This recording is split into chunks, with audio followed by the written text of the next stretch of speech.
What's going on, everybody? Welcome. Another episode, Chat with the Muskrat with Creole. It's just me tonight. Unfortunately, Roger's daughter is not feeling well, so he is trying to help her out, get her back in good shape. So he's taking care of business tonight, and could appreciate some prayers. It always helps, right? Tonight, we're going to relax. We're going to take it easy. We're going to have fun, just open discussion. We're going to talk about whatever. Going to hang out, have a few laughs. Anything y'all want to ask in chat, whatever it may be, hey, y'all go for it. I got a little something in mind, something that I want to talk about, and we'll see where it goes, But first things first, we go say hi to everybody in chat. The first name I see, 6:30 p.m., name I hadn't seen in quite a while, Mr. Gula Cat. Long time no see, brother. Good to have you in chat. Got Fishing with the Mid-South. Mike, what's going on, brother? Got Mr. Lynn, Catfish Fever and Outdoors. 922 Crappie Barbecue, what's going on? Kelly, how you doing, brother? What's going on, man? Good to see you in here. Got Misplaced Country Girl Fishing. Welcome. Operations Vets with Nets. That must be my buddy Rich. What's going on, buddy? Got y'all logo up in the corner right there. Trying to spread the word. Stonefly 71. JR Fishing. That's got to be my buddy Richard. What's going on, man? Good to have you in the house. Got Angling with Andy. Welcome. Let's see. Mr. Mike Young, Mr. Paul Edmondson in the house. Harold Bolton. Fishing by Faith. Welcome. Eddie, River Junkies. What's happening? Avid. What's going on, buddy? Yep. Yep. It's just me tonight, brother. Solo show. I think we can make it happen, though. Mr. Sean Abney is in the house. We got a Facebook user. I don't have access to Roger's Facebook. I can't see who you are, but welcome. Appreciate it. Uptown Chrissy Brown. What's going on, Miss Chrissy? What's happening? JG Hill in the house. Mullet Man number 7. I don't know what happened to the other 6, but we got number 7 with us. What's going on, man? 351 Cleveland in the house. Mike G. My bumping brother, what's going on, man? Palmetto Cats, Kevin Lakin, what's going on, man? Good to have you in the house. The principal's in the house, so everybody we got to be on our best behavior tonight. The principal's watching. Rowdy Rawls in the house. Mr. John Boy, what's going on? One of my Louisiana brothers. What's happening? Danny Stone Outdoors, the Mississippi River Madman, and one of my RCT brothers. What's going on, Danny? Hope you're doing well, brother. Miss Tyra, Dirty South Dragon Weights. What's going on, Miss Tyra? Good to have you in the house. I need to get with you again. I need to order me some more weights. I had an unfortunate incident with a gill net. Y'all weights will go through just about anything, but they will not pass over a gill net. I found out, unfortunately. So I need to order me some more weights. Coming soon. The one time I try to drag, that's just how it goes sometimes. We're gonna talk a little bit about stuff like that tonight, among other things. We can talk about all kinds of stuff tonight. All right, let's see. Moving on down. Let's see everybody saying hi to everybody. Jeff Beal, what's going on, brother? What's going on, Jeff Beal? Mr. Greg Burgess in the house. Lance McCouguy, another one of my RCT brothers. What's happening? Another Facebook user in the house. Welcome. I see PMB Catfishing, Mr. Paul. Got Jerry in the house. What's going on, Jerry? Another one of my RCT brothers. Also one of my River Rat brothers, along with Danny and Richard. Imagine he'll Mom is here. What's going on, Mom? Hope you're doing good tonight. I'm sure Dad's probably sitting in the chair right next to you, both watching. So I love it. Got it. I love when my parents are here. Let's see who else we got. We got Daniel Berry Sports Highlights, a name I've been seeing in everybody's chats. I love it. Got another Facebook user in the house. What's going on? So I can't see your name. I don't have access to Roger's Facebook, so I can't see the names. And speaking of family in the house, I got my wife Laura in the house. Could order your. She showed me what she wants for her birthday. It's really cool. And I told her, I was like, hey, go for it. Order it. She probably got it pulled up already. It is really cool, though. Mr. Murillo, Everybody's favorite agent. What's going on, Mr. Murillo? Good to have you in the house, man. Let's see who else we got in the house. I said hi to Kelly. I said hi to John Boy. How do you attack the high water? I found them inside men with slower current and caught 2 good fish. We can talk about that a little bit because I hit that situation twice. The past 2 times I've been fishing, been dealing with high, trashy water. I can tell you how I approach it, and we can go from there. But yeah, good question. We're going to say hi to the rest of the folks, and we go touch on that just a little bit. Bugman in the house. What's going on, Bugman? Good to have you in there, brother. Let's see. Who else got Twisted Tackle Fishing? What's going on, man? Good to have you, man. Let's see here. Going on down the line. Everybody saying hi to each other. If I miss anybody, y'all please just call me out. Y'all fuss at me. 205 Wild Action. What's going on, man? Mike Stokes Fishing in the house. 3 nights. Welcome, man. Good to have you in the show. I know. I probably should, but I can't hide nothing from her anyway. She's the manager of the bank where we do all of our business. So I don't know. I guess the right thing to do to be ordered for her, but when do I ever do the right thing, right? Well, that's the route I'm trying to go to. So no, Jerry, no new house for this birthday. We ain't gonna make it for this one. No. We're not even going on there. Michael Creech, the legend himself, the enforcer. What's going on, brother? RCT Brothers. We got a lot of RCT Brothers in the house tonight. Got Size Matters Catfishing. Let's see. We got Dog and I Outdoors. Mr. Curtis Cunningham. What's going on? David Smith in the house. Let's see. It's the. I get it, Terry. It's the point.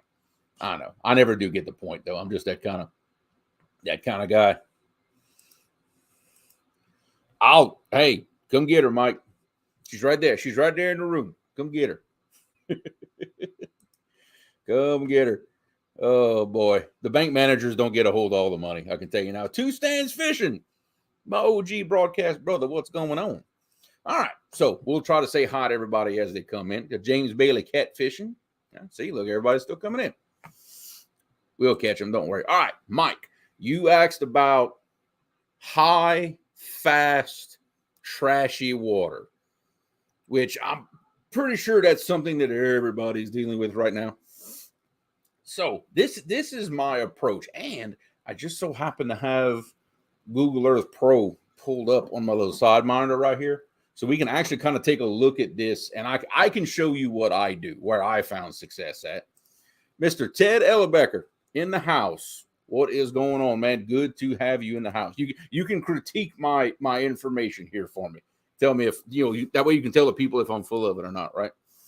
Okay. So let me back on out. Let me find myself on the map, and we're gonna talk about some nasty water. I can literally show y'all exactly where I fished, where I found them, and what the water was doing. That's the great part about all this. Butterflies and sunshine. What is happening? Okay, let me see. We're gonna share a screen. We're gonna go here. Yes, I want to share this one. There we go. Okay, so hopefully y'all can see all that. All right, cool. Now, here's what we're going to do. Fast water, all right? This is what Mike's talking about. This is my stretch of river that I love fishing right here, okay? Chaffalaya River, just west of the Mississippi. It is raging fast right now. It was flowing 270,000 at the time I fished this past Sunday, which is good enough for about 3 to 4 miles an hour of current in the Atchafalaya. That's what 270,000 put us in there right now. So we tried a multitude of things. Okay, I went here to this dam that's not flowing any water. I went catch my bait. We looked at my hydro right here where you see the mouse.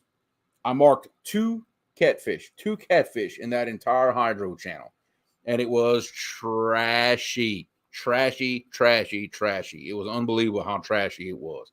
Zach Murray, Simplify Marines. What's going on, man? Good to have you in the house. Got another Facebook user in the house. What's up, fellas?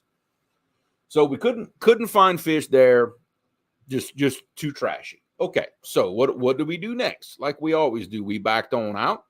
We came to the confluence right here that you can see. Let me find me a better map. This one isn't as good looking as what I would like to see.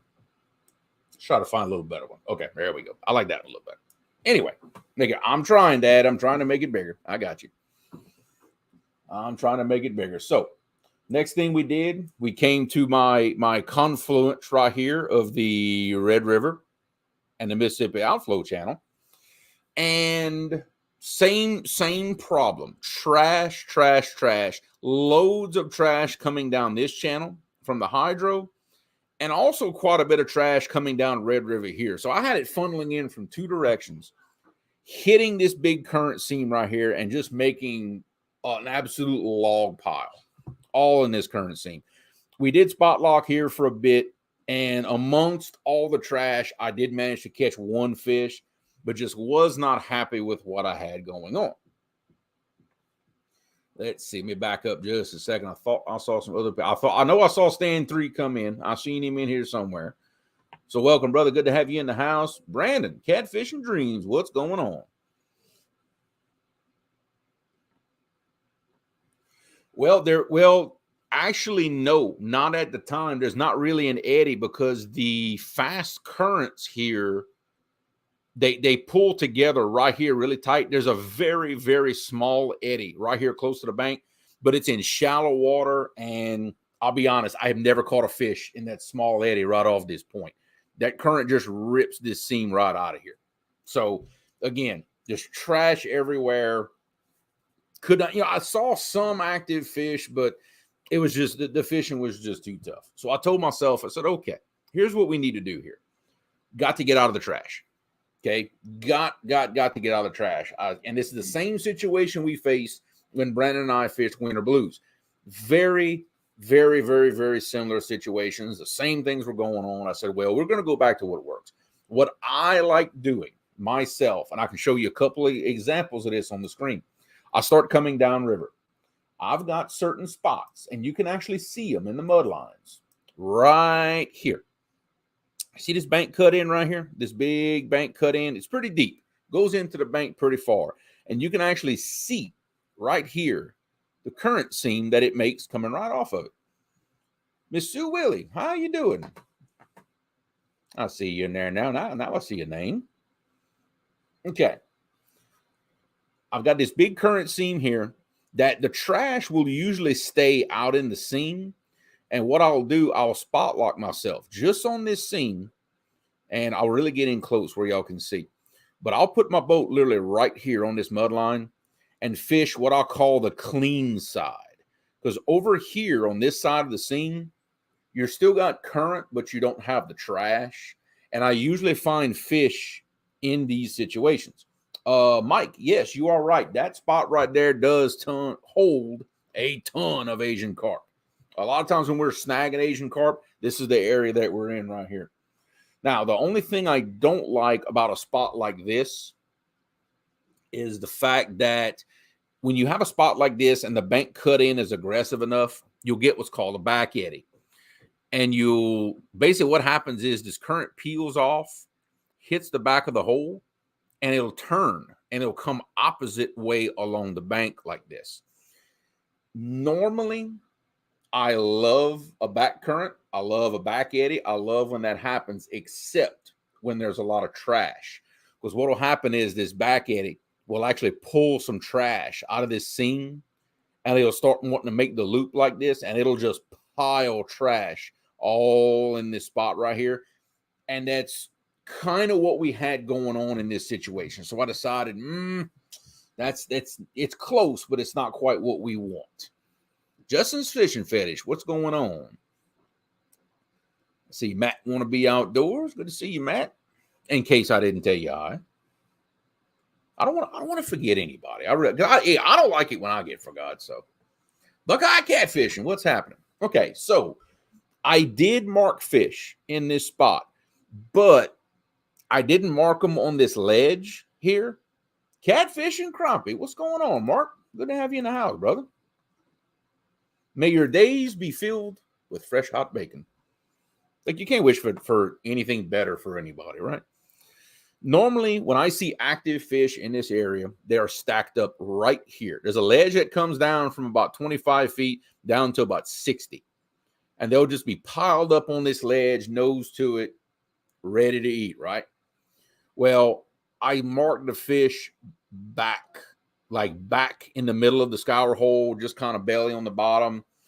That's typical of what I see when the fish are just belly down, trash hitting them in the face. They're most likely not going to eat. Not to say I can't pick one or two out the pile of 20 or 30, but it's not going to be what I like to see. Small water charters, what's happening? Missy Kennedy, what's going on?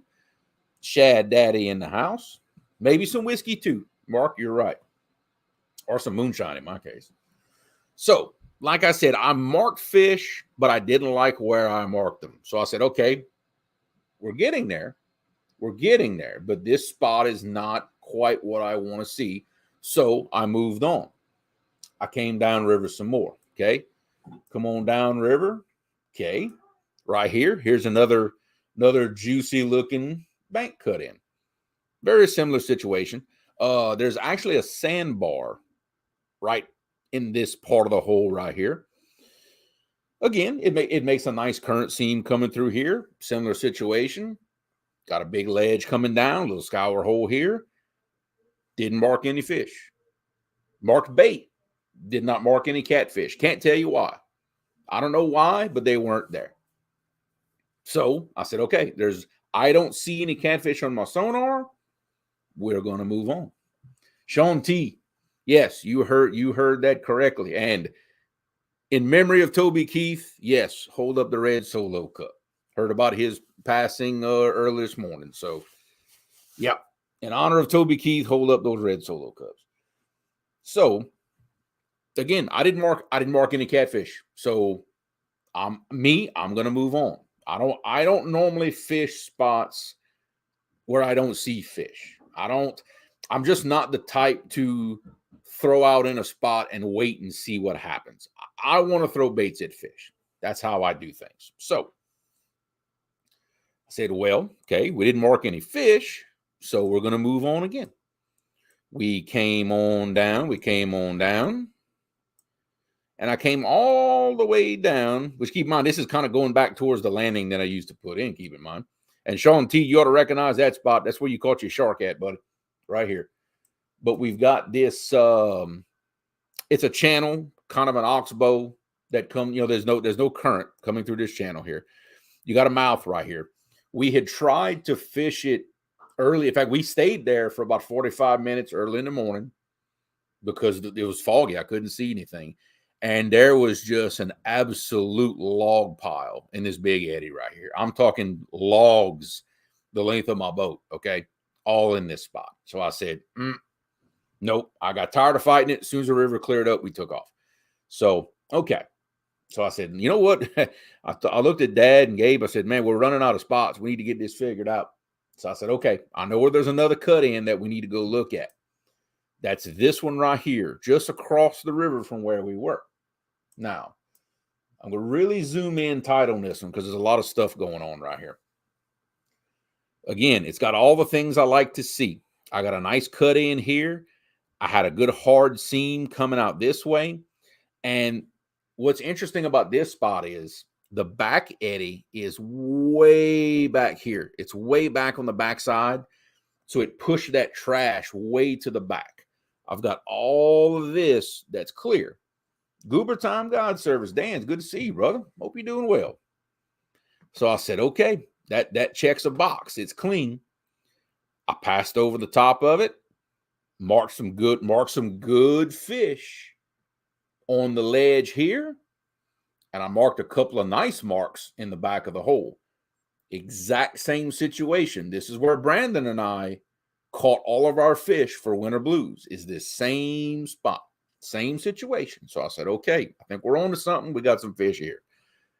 Again, what I always do, I set myself up, spot lock my boat here, like Roger taught me. Took me a couple of swing rods. I chunked them out in the middle of the river, and I let them swing me over to get against this ledge, one close to the boat, one about mid-range, one far back, and I took my fourth rod and I tossed it right out here where that back current kind of came together and keep it out of the trash. And folks, that's where the fish were. Within 5 minutes, we had the first fish. Not long after that, we got a good double, a 37 and a 20. So I was literally catching the fish on this scene. But the trick is I had my rods out of the trash. So that's so Mike, I hope that kind of encompassed everything that you asked, but that is my approach to fishing a fast, high, trashy river. I want to find a spot where I can get out of the trash, but just barely. I want half my boat in the trash line if it's safe. Let me start by saying that, if it's safe. The big stuff was really out here in the river. It wasn't as bad right here, but this is still kind of in the end of an outside bend. I don't fish inside bends very much because they're usually very shallow. There's sandbars. I just don't see many fish on inside bends. I stick to the outside bends, but I concentrate on these cut ends that have a clean seam that I can put rods in the clean side. And I'm talking a few feet out of the trash. Like you're watching stuff pass by your line the whole time, missing it by a couple of feet. But that's where I've always caught fish in these situations, in these high trashy rivers. It's done me a lot of good over the years, and it's my approach to things. Let's see. Let me get back out of that. There we go.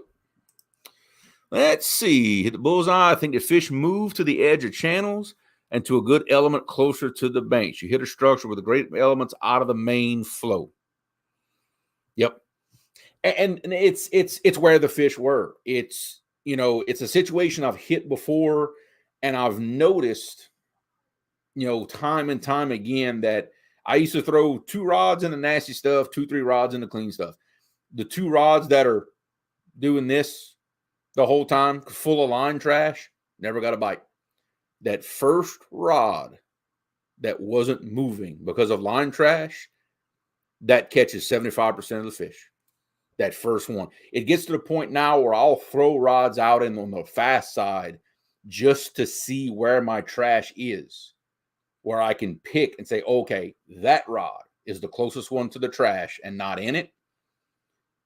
The other rods that are in the nasty stuff, I get them out.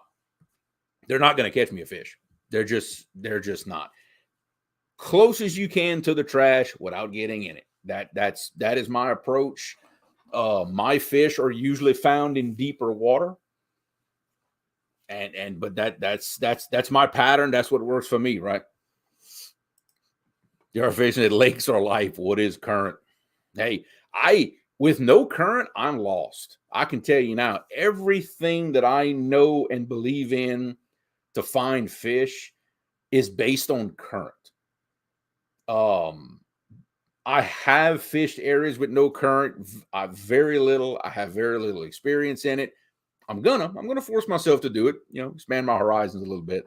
But everything that I know is based on current, and usually fast current. I'm not used to dealing with slow current. I'll be honest with you. Let's see. What about where a swifter river meets a not so swift river? Well, I can show you that, because one of the spots I talked about for most of the year, that is actually the exact situation that this spot creates. So we can actually talk about that. Okay. I'm going to back on up river here. We're going to go back to what I affectionately call my honey hole. So what I have going on here is we'll zoom in enough where y'all can really see. Okay. Coming from north to south is Red River. This is the end of Red River. This is the same Red River that passes through Texas, Oklahoma, and places where it originates. I don't know. I know it comes through Oklahoma and Texas before it gets to me. This is the end of Red River. For most of the year, this is a much slower current speed than this big outflow channel that comes from these dams off of the Mississippi River. For most of the year, the current is double in this channel than it is coming out of Red River, okay? Let's see. I think I had another. Yeah, I'm gonna leave that one highlighted so I'll know where I left off at. Hopefully we don't get too far left with everything. And I'll tell you what that fast current does in this situation. This channel here, average in this spot is about 70, anywhere from 70 to 90 feet deep, depending on time of year and river level. This river here is an average of 40 feet.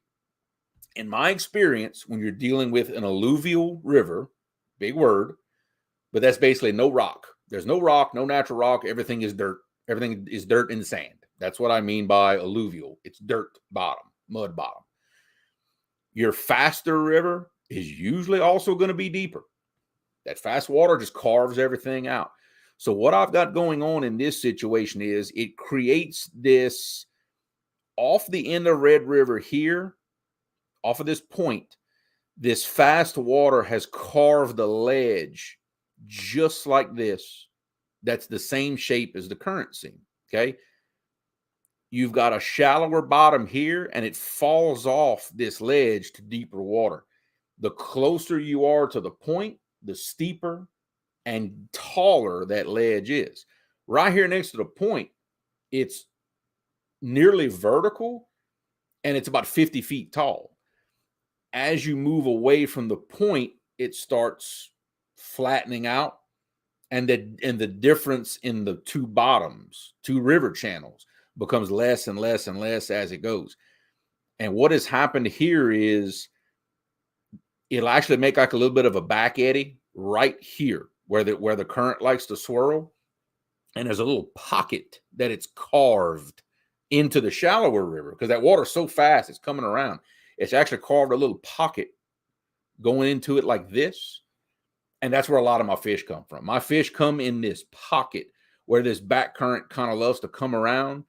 And the fish will also stage up along this steep part of the ledge, because I think it gives them a little better protection from some of that current coming this way. And that fast current slamming here, I think it kind of helps pin them against the base of that ledge. And this back current may offer a little bit of slack water for them to hide in, to ambush things. And the faster water will push the seam that way. Depending on the current speeds, this seam could be way out here if Red River's flowing fast, or the seam could be way out here if my channel is flowing fast and Red River is flowing slow. So that's kind of the two things that I've got going on. And hopefully that kind of gives you a little vision of what it looks like when you got fast water coming into slow water. Also, keep in mind, you may have a water temperature difference depending on where both these bodies of waters are coming out of. In my case, this Mississippi River water here is a lot of times way colder than the Red River water. I've seen a 12-degree water temperature difference from one side of this current seam to the other, this mud line, depending on where your water's coming from. That is also something to keep in mind. And it's also, one could be a lot cleaner than the other, depending on where they're coming from. And those fish will stage up accordingly in the clean water, in the dirty water, because it moves the bait within the seam. It may move them 4, 5, 6 feet one way or the other, depending on where your dirty water is and where your clean water is. And knowing that difference is everything. If you got your bait in the dirty water and needs to be in the clean water, you could be off 5 feet and not catch a fish because that fish don't want to move in that dirty, nasty water to go get your bait. It makes a huge difference. I love mud lines. You have to be precise when you fish them. That is my experience. Precision is everything, and exactly where you put your baits at. Okay, so see what we got here from Kelly. Let's see. Same concept of no current. Look for structure on points and where the water has dug out. I don't see why not. To have those type of cut-ins holes, things like that. They had to have current running through that area at some point to create these features. So I think if you imagine it like if current were coming down, it'll kind of help you pinpoint where things should be and kind of help predict some of this stuff. We do that a lot in the Oxbow Lakes, which used to be main channel Mississippi, but it's old abandoned channels that the river cut off over time. But you treat them still like they have flow to try to figure out, kind of predict where these holes and stuff might be. But any odd feature has the potential for holding fish, depending on where it is, what's around it. You know, a hole is just a hole until you put a log pile on the bottom of it, until you put some funky looking ledges around it. Now you've got these multiple things going on all in the same spot. Now you've got something that's unique to an area. Something that's unique tends to hold fish. If you've got one dock on an entire stretch of bank, guess what? That one dock's probably going to hold fish. It's the only one like it. If you've got 100 of them going down a bank, okay, which one is unique? If they're all built exactly the same, every one of them might hold 2 fish. Who knows? But if you find something that's unique and stands out, you got a chance of it holding fish. I think I got behind just a little bit. Let's see. Got Stan talking about catcon, tackle bandit. Yeah. There you are. This time of year, that slow river, yeah, it can be a few degrees warmer, and that could mean the difference of holding some bait and catching fish. During the spring, that is deadly for us on that Red River confluence. Them fish will move over. The bait will move over in that warmer water just a little bit. Man, it makes for an awesome situation. Just it happens just at that certain time of year, you know. I agree. One day you need to come down here and we need to make a little adventure out of it. Kind of show you what we got. I will say that so far, everybody from out of town, out of state, who has come fishing down here has been amazed with everything they see. You know, with the structure and the deep ledges and the holes. And I think because our river runs so fast most of the time, it creates these drastic features. And that's what I find fish on. You know, a 45, 60 degree slope, nice, gentle, pretty slope on a ledge. That doesn't hold fish for us. It's those really ugly, big, steep ledges. It's odd. It's an odd feature, and that's what holds fish for us. Freddie, FOA Customs and Gear. What's going on, buddy? Once again, Freddie, I put your 40-pound line to the test Sunday. In probably, that's more trash than I've ever attempted to fish in, ever. And no nicks, no cuts, no breaks. Did just fine, brother. It passed the lumber test once again. A bus driver for the boat team. Oh, you killed me. I don't even know what tournament you're talking about. I'm not keeping up with all the tournament stuff right now. I'll at me a messenger. You've got my curiosity. And Creed, you're right. It's not typical fishing for most folks. It because of the current speeds, because of the depths, because of some of the things we see. But the rules still apply. If you've got slower water coming into fast water, the phenomenon is still the same. It'll still do the same things. Maybe not to the degree that it does for me, but you'll still see the same things. You may see a 10, 20-foot difference instead of a 50-foot like we do. You know, you may not see a 12-degree water temperature difference. You may see 2 or 3 degrees. It may not be as drastic, but it doesn't mean that the same thing is not going on. You might just be dealing with more gentle, more, smaller stuff, Jody, I would say yes. If you've got a line of docks along a shoreline and only one has lights, I would say that is a definite outlier that would get my attention because the lights would attract bait fish. bait fish attract big fish attract even bigger fish. I would say definitely. I'd make a beeline to anything that's got a light on it, especially if nothing else is lit around it. Oh, yeah. Big time. Hey, I'm not hard to find. I'm not hard to find. Just follow the Mississippi on down. That's all you got to do. I'm not hard to find, but let's see. Without current, it's depth, then structure. Yeah. Yeah, exactly. When you take current out of the equation, it changes how fish relate to certain things. You know, especially fast current, the fish kind of have no choice but to just get in certain spots because they can't, not say can't, they can.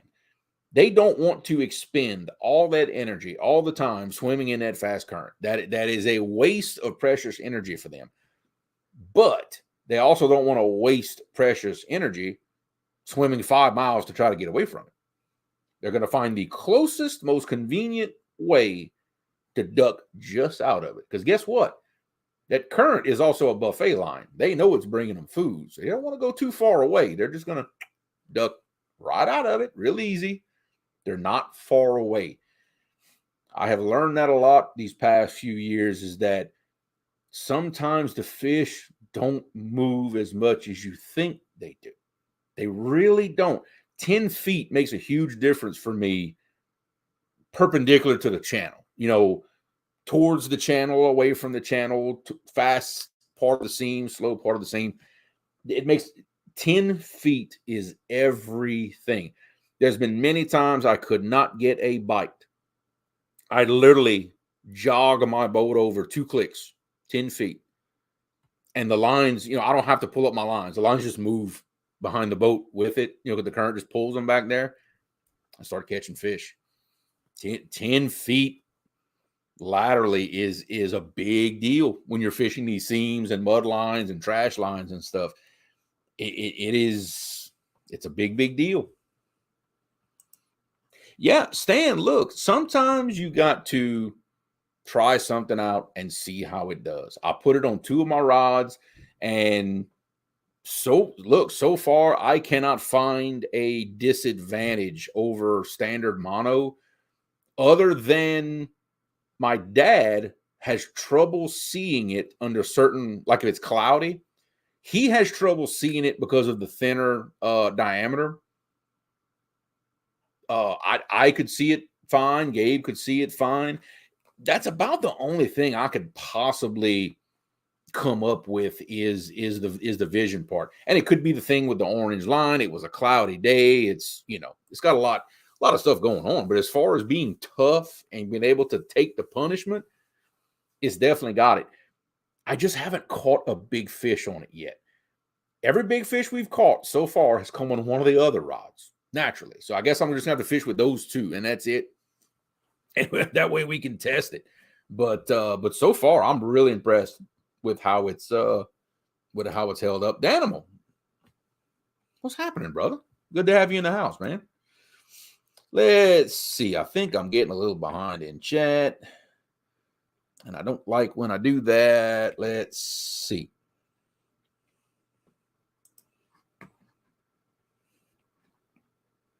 Yeah, no kidding. Yeah, if you get in the red now, yeah, about Friday you'll be down here. Friday, Saturday. Of course, you got to pass through 5 locking dams to get to me, though. It's not a straight run. I'm below the last one, so you'd have locked through quite a few times by the time you get down to me. That's okay though. Yeah, Freddie is coming out with a new leader: 50, 85, and 125 pound leader. Some use heavier, some use lighter, thinner. Yeah, and it's a thinner line. So if you're after the diameter, you may have to go to the 125 to get the same diameter you're used to with the 80 pound, because that's the diameter does make a big difference. Because I know on my reels, normally they're going to hold somewhere around 250, 270 yards of regular 40 pound mono. Yeah, I put 525 of Freddy's on these Ancient Mariner 7000s. You know, not a huge reel by any means, but it's not going to hold some line. I was I reeled forever to put that line on there, but you got line capacity. You don't have to worry about running out. Let me tell you. Let's see. Think of some of the best spots are the spots that most people drive right over. Yeah. And I imagine I drive over a lot of stuff that most people would stop for. But like I said, we have such these big drastic features. I tend to go to those first because as some people are starting to see, they hold a lot of biomass. A lot of bait, a lot of fish. You know, Brandon saw that on my sonar. He was amazed with just the stuff we see on sonar. We have to be really good at identifying what kind of fish it is on 2D sonar because you're not going to just see catfish on my sonar. That just doesn't happen. You're going to see 3, 4, 5, maybe 8 different species of fish on the same sonar screen. You better be able to tell what you're looking at. Otherwise, you're going to waste a lot of time fishing for fish that aren't catfish.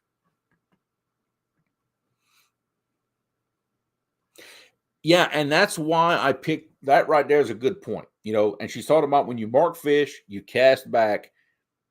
There's a possibility you could end up overthrowing and throwing beyond the fish. That's why something else that Roger taught me about nudging those baits back towards you a little bit at a time. You may have thrown just behind that fish. You may have thrown just behind it. But now that you nudged it forward, now you put it in front of them, and you end up getting a hit that way. Kelly, I did not forget about the spotlight. Not at all. I just have no idea how to access it because I don't have access to Roger's YouTube stuff or anything. I don't know how to access it. I'll be honest with you. That's a new one on me. If I have a way of doing it from here, from my side of things, I'll do it. If not, we can use it for next week. But as of right now, I don't know. I've never done it from my side before, so you got me on that one. Rod Knockers, what's going on, brother? Good to have you in the house. Yeah, exactly, Freddie. It's the diameter. You get a lot more. If you're spooling a big reel, you better keep that in mind. You better buy a couple of spools from Freddie, not just one, because you ain't going to make it to the next one. I promise you that. Let's see. Miss Nina, what's going on, Miss Nina? Good to have you in the house. Let's see. Let me kind of scroll on down. I think I missed. Okay. Well, I'll tell you what. Watch what we going to do here. Happy. Watch what we going to do here, Kelly. I'm going to post you the link. Okay. I got your link in chat, but if you want to come on in here and explain to me how to do the spotlight, we will play it because it is about that time. Let's see. Harold James, so many people hit all the obvious spots. They get a lot of pressure. Yeah, and I guess I'm lucky in that way because we really don't. I don't have a lot of pressure at all. Hardly any.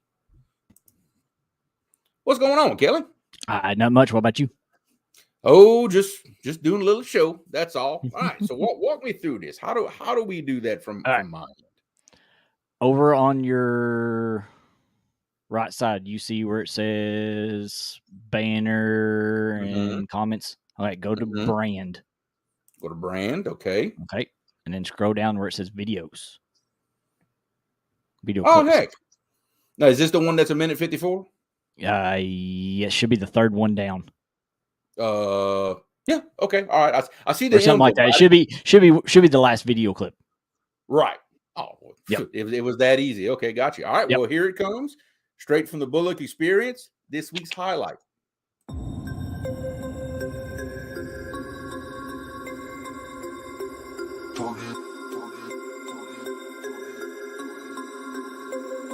We about to turn it on.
That was awesome. Yeah, it does work really easy when you do it that way. I just didn't think to look in that spot. That was pretty cool. So what's All been right, we'll happening? jump back brother? down. I'm gonna jump back down then. All right, later. See, There he is. Great spotlight of our buddy Mike Greenwell. I love it, man. The highlights are getting better and better and better every week. He has a great job with them, and Kelly goes through a lot of trouble to get that to us and upload it. It's a whole process, but it's a great part of the show. I love it. And for those that don't know, some of the members of our community, it gives a little spotlight to them. Lets them it lets them see what's going on. But yeah, I love the discussion about the high river because I think everybody's pretty much dealing with the same thing right now. High, full of trash. It's the bank guys' time to shine, I believe. I really think it is. I know for sure that our fish have stopped moving around everywhere in the slow river, and now they're pinned down. I love it. They're a little more predictable for me. They're a little easier to find. I don't have to scan 30 spots anymore. I can scan probably 6 or 7, and they're going to be in one of them. That's what's good about knowing your waters that well. And it pays to study. It pays to study your waters, pay attention to what goes on, pay attention to how your body of water reacts to different things. Pay attention to how a big rain affects it. In my case, rising river, falling river, different current speeds. Pay attention to how that affects your body of water. Because what that is going to do is not all of us can be on the water every day of the week. Most of us, like me, we work full-time jobs. We just fish when we can. But if you really, really study your body of water, how different things. Wait. Okay. All right. Good night. Had to turn the camera off. Caleb didn't have a shirt on. Okay, but he's going to bed early tonight. Okay, so like I was saying, if you really study your body of water very carefully and how different things affect it, you basically get to predict. You start to learn when something happens, you automatically know in your mind, okay, these fish aren't going to be here, aren't going to be here, aren't going to be here. They're probably going to do this. And you can start picking fishing spots while you're still at work or still driving or whatever it may be. You may have to look at the water real quick when you get there to kind of make a final decision, but you can start eliminating those spots that they're not going to be. That high, trashy river that we're dealing with, there's a lot of spots I just drive right on by because I know through experience, I'm not going to waste my time. They're not going to be there. I'm not going to catch a fish there. I'm not going to go through the frustration. It helps to research these things. That's why I'm a big advocate for Google Earth Pro, for Navionics, for all these things that allow me to study my body of water and how it reacts to different things. It will teach you a lot about what goes on in your waters. Then you can apply what all these people in YouTube and all the other platforms have taught us about how fish behave. You apply the behavior knowledge to the knowledge of your body of water, and before you know it, you're going to get to the point where you're going to go to your first couple spots and be able to find fish because you're going to know. You're going to know that they should be here. They should be here, and it will. Like for me, I have a limited amount of time to fish, and it just helps me dial in those fish so fast. I don't usually have to spend hours and hours hunting fish. Usually I can get on fish pretty fast if I'm correct about the way I'm reading the situation. Yeah, you're right, Mike. There's no better feeling than finding it on a map and, studying the river, studying the flow, studying everything, then saying, okay, I think this is why they're going to be here. And then you show up there, mark fish, and you catch them. You know, that is a great thing to happen. I have a feeling, Richard, that you know the answer to this question. You probably want to see what I say about it, but my simple explanation is just that's the way they are designed. They are designed to be close to the bottom, and that's just where that fish is comfortable, is being close on the bottom just because of the design. I'm going to say it has something to do with their body shape. They're genetically designed to be close to the bottom. I'm sure there's a more technical answer somewhere, and I could be way off, but I took a swing at it. Why not, right? Let's see. 922. Inexpensive sonar that you would actually use. That is a great question. Now, and because we actually went through this not very long ago, I am a Lowrance guy. I always have been. So is Dad. When he needed a new sonar on his boat, doesn't do a lot of catfishing, things like that off of his boat, a smaller boat. He can, he can. He's got the rod holders and everything. Wasn't going to go out and buy a $2,000 unit naturally just for what he wanted to do. We actually went with the Lowrance hook, the hook reveal, the 7-inch screen, and I forget what we paid for it at the time. I want to say it was like a $450 unit, maybe $500. And he got the triple shot that has the down scan, side scan, 2D sonar. It's for that amount of money. It's got a lot of great features. I love the hook versions of the Lowrance for those reasons. I think for as far as bang for the buck, you get a lot of great stuff. I can't quote you on the other brands what their budget stuff is because I've never owned them. I've only ever owned Lowrance. That's where I'm at. But for that particular brand, I love the hook models. The hook models for the money. They're a great little sonar. It'll get whatever you done want. I promise you. Let's see. Let me come back through chat. Oh, here we go. See, I knew he had an answer. They are negatively buoyant. Catfish don't naturally float like bass. See, body design. I was close.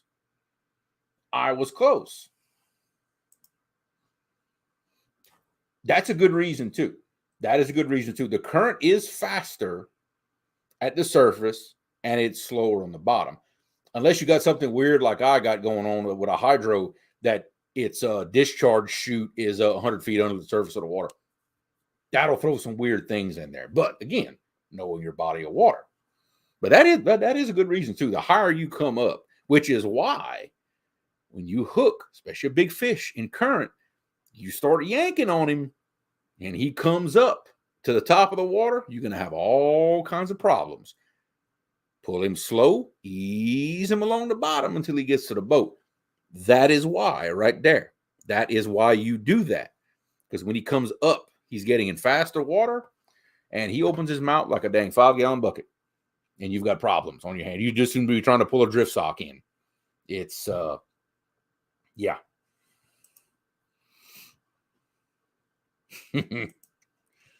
Right, Murillo. Let's see. Yeah, that's what Dad's saying about his. It works great. It's easy to use. Couple of buttons, and you're done. For the money, I think it's a great little sonar. I wouldn't be scared to put one in my boat to do what we do. I use 2D sonar probably 95% of the time for the fishing I do. I could probably do without side scan, to be honest with you, for now. I'm still learning more about it, but for finding fish, those blues in the deep water, 2D does it for me. Let's see. See, who's all going to the National Fishing Expo in Columbus this weekend? I know I won't. I won't be there, unfortunately. There's a lot of stuff I have to miss out on. Let's see. I'll trade you. I have a Hook 4. Hey, it'll get it done. I have the one I have on my boat. It's an older unit now. It's like 4 years old now. It is a Lowrance Elite 9 TI2. It's the older touchscreen version. It's an older unit, but man, it still works great. I don't have a reason to replace it just yet. It's just because it works great. So hey. Yep, David's right. Bass Pro is really good about having good sales on stuff like that. Like especially the model, if they're trying to like come out with a new model, boy, them older model will be for sale for real cheap. Oh, there you go. JR Fishing will be in Columbus with Tackle Bandit. So, interested in meeting Richard and Jamie in person? There you go. They will be there. Did anyone ever test the difference in bottom and surface temps in correlation with fish activity? This question was asked a while back, and I forget who it was we were talking with that asked the same question. And to my knowledge, nobody has really been able to do it just yet. You'd somehow have to have, I guess, a temperature probe with enough wire to get, to put it on a rod and reel with a big weight and to get it down there to try to test this stuff. I'd be very curious about that myself. I really would be. I would be curious. I bet that'd be an interesting thing to see is how the water temperatures, correlate, let's say from the top of the water column all the way down, different depths, things like that. It would be interesting. Buckeye's good point. New models come out December 1st, right after the Black Friday sales. So usually after Christmas, they have awesome sales. Trying to get rid of all the stock that they still have to get the new stuff in. Bass Pro is really good about that. They have sales all the time.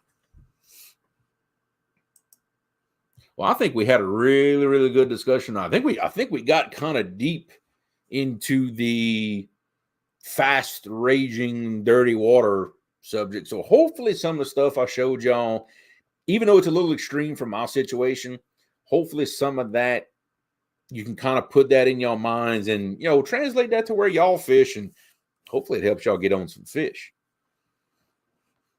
That's I'd love to hear when people catch fish and they say, hey, that thing that y'all talked about, we tried it and we went caught fish. So I love hearing that. I really do. I love helping people catch fish.